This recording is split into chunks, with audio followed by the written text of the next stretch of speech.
ఇప్పుడు మరి మాట చెప్తూ ఉంటారు. విద్యార్థుల భవిష్యత్తు బాగుంటేనే సమాజ భవిష్యత్తు బాగుంటుంది. పిల్లలకు అవసరమైన ప్రతి అవకాశం ప్రభుత్వం ద్వారా అందాలి. ఆలోచనతోనే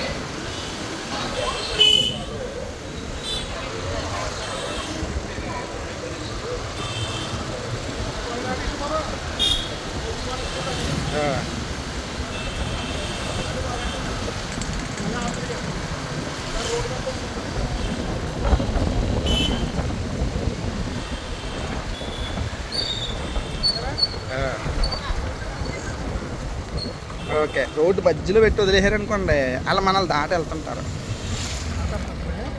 ఓకే, రోడ్డు మధ్యలో వదిలేను, మీరు వెళ్ళిపోండి సార్. నాకు కావలసిన వ్యూ అది కరెక్ట్గా సరిపోయింది. ఆన్లైన్ మానిటరింగ్ వ్యవస్థలు, ప్రత్యేక శిక్షణ పొందిన ఉపాధ్యాయులు, ఇవన్నీ ఇప్పుడు ప్రభుత్వ పాఠశాలలు ప్రత్యేకతలు. పిల్లల చదువుతో పాటు వారి ప్రతిభ, ఆత్మవిశ్వాసం పెంపొందించేందుకు గారు కారుతుంది. ఈ రికార్డింగ్ అయిపోతే అదవుతారు కదా. వెళ్ళిపోవచ్చు,